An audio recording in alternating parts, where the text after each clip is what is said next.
Hello students, once again Navdeep Agarwal is here. Today I am going to explain a new chapter number 4, inverse trigonometric functions. It is a new topic for you, so all the points of this chapter I will not take in this video. Only some points I am going to take.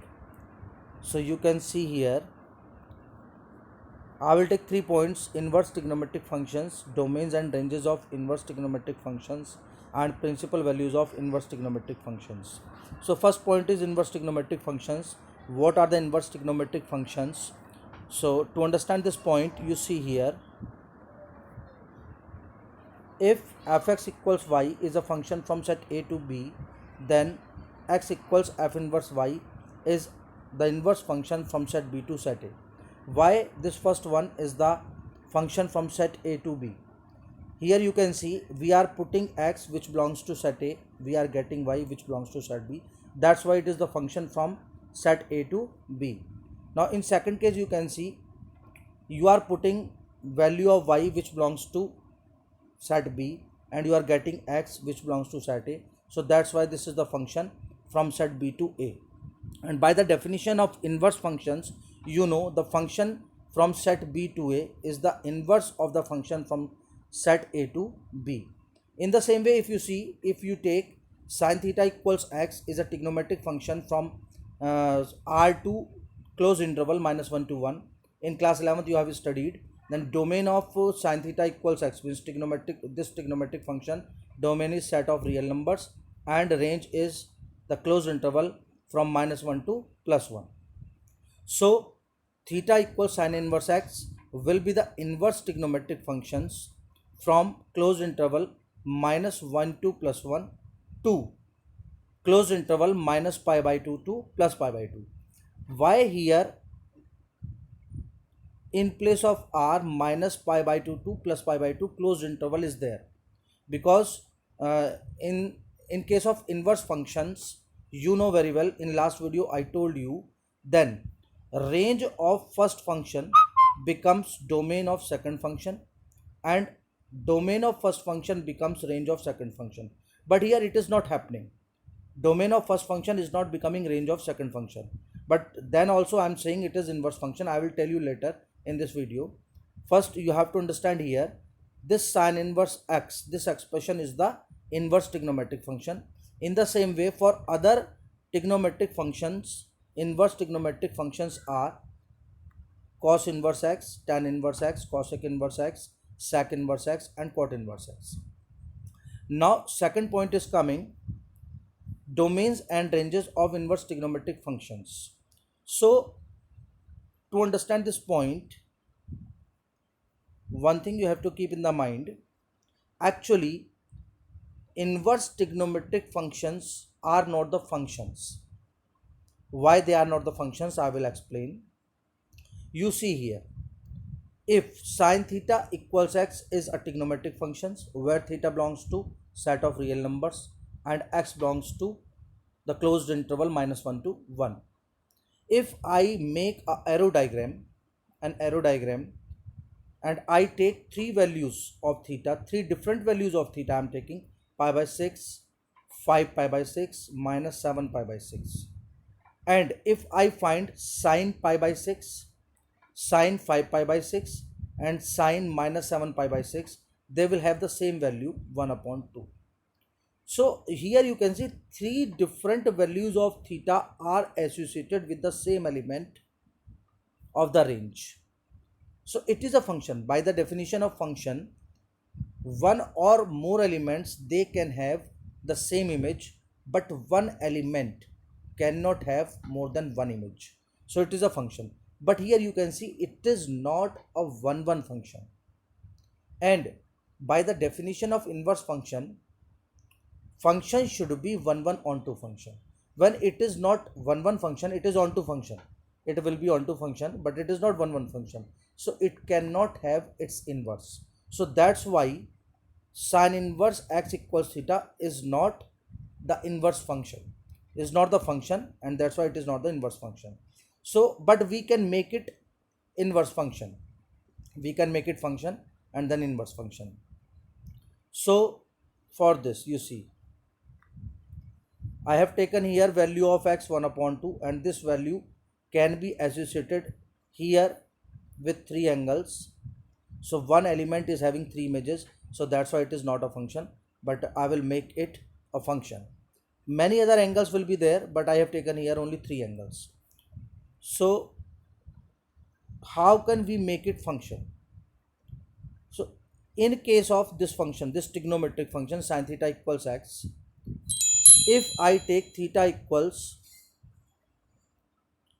if I take theta equals minus pi by 2 to plus pi by 2, means theta, in previous case theta was belonging to the set of real numbers, but here I am taking a subset of real numbers, but range is same, closed interval minus 1 to 1.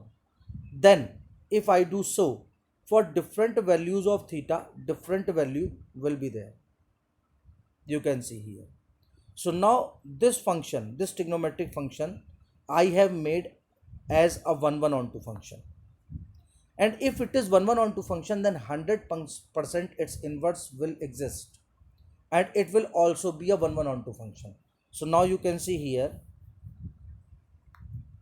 sin inverse x equals theta. Now I have taken three different values of x, so three different angles I am getting. So for one value of x, only one angle I am getting, not more than one angle under this domain, under this domain. It is happening when I am taking this domain. So like this, you can restrict the domains of all trigonometric functions. Ranges you take same, then their inverses will be 1 1 onto functions. You can see in the table here, you see domain of sine function was set of real numbers, but I have restricted, I have taken minus pi by 2 to plus pi by 2. In the same way, domain of cos function is 0 to pi. I'm saying domain, but here it is written range. Actually this is the domain for trigonometric function, but range for inverse trigonometric function. So you have to keep in the mind, this is the table for inverse trigonometric function, so it is the range, but in case of trigonometric function it will be domain. So for inverse trigonometric function sin inverse x, range for sine function domain is this, for cos function domain is this, for tan function domain is minus pi by 2 to plus pi by 2, but minus pi by 2 and plus pi by 2, they are excluded here. For cot function domain is 0 to pi, 0 and pi are excluded. For sec function domain is 0 to pi except pi by 2, and for cosec function domain is minus pi by 2 to plus pi by 2 except 0.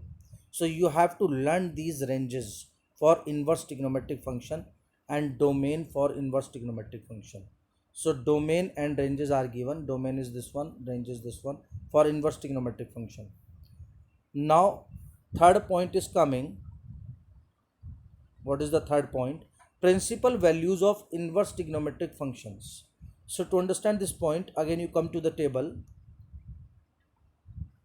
The restricted domains or the restricted range for inverse trigonometric functions, these are the principal ranges you have to keep in the mind.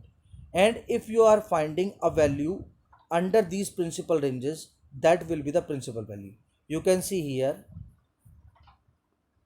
you can see, if sin inverse x equals theta, x belongs to closed interval minus 1 to 1, theta belongs to minus pi by 2 to plus pi by 2, and you have to find sin inverse 1 upon 2. So one value of x you have taken 1 upon 2, corresponding to this value you have to find the angle. So 1 upon 2 equals sin theta, you can shift sin inverse there. Then you have to find the angle for which theta, you have for which value is 1 upon 2. So these are the angles, pi by 6, 5 pi by 6, minus 7 pi by 6, and many more. I have taken three angles, so theta will be pi by 6, 5 pi by 6, minus 7 pi by 6. but you can see only this value of theta belongs to this range. So this is the principal value of theta. These are also the values of theta for which value is 1 upon 2, but you cannot take these values as principal values because they are not belonging to this set. Now after this you can see some examples. You can see this example. Find with reason which of the following functions are not defined. Cosec inverse 1 upon 2. First of all, we have to check this function is defined or not. You can see the solution. Cosec inverse 1 upon 2 is not defined, since cosec inverse is defined only when mod x is greater than or equal to 1. What is the meaning? Actually, you know, for cosec inverse x, what is the domain? Domain, just before I told you, you can see here, domain is for cosec function minus infinity to minus 1 and 1 to infinity. Means domain, in the domain the values between minus 1 to plus 1 are not lying, and this is the value 1 upon 2 is the value which lies between minus 1 and 1. So that's why this function is not defined. Next part is tan inverse 1. For tan inverse function, domain is set of real numbers. So for every value of x it will be defined. So it is written is defined since tan x is defined for all real values of x. In the same way, third part you can see cosec inverse minus 3 upon 2. Minus 3 upon 2 is, this function is not defined because minus 3 upon 2 does not lie between the interval minus 1 to plus 1. So it is not defined. Fourth part, sine inverse 1.7 upon 1.8 is defined. Why it is defined? Point will be cancelled with point and it will become sine inverse 17 upon 18. 17 upon 18 is a proper fraction. It is the value which lies between minus 1 and plus 1. So it is defined because domain for this inverse function is a closed interval minus 1 to 1. So like this you can do all the parts. One more example is coming. Write down the values of sin inverse 1 upon 2, cos inverse minus 1 upon 2, tan inverse minus 1, sec inverse 2, cot inverse root 3 and cosec inverse minus 2 upon root 3. One part I am taking, first part, sin inverse 1 upon 2 I told you just before equals x, and x belongs to minus pi by 2 to plus pi by 2. So sin x will be 1 upon 2, and under this range, in this range only pi by 6 lies, for which value is 1 upon 2. So x equals pi by 6. So like this you can find the principal values of the function, and such type of work you can see in the exercise which I explained today. I explained today 3 points. So connected to these 3 points, questions you can find in exercise 4. So I hope you have understood this concept and you solve the questions connected to these 3 points. If you have any doubt you can ask in comments, then I will clear your doubts in comments. So thank you and have a nice day.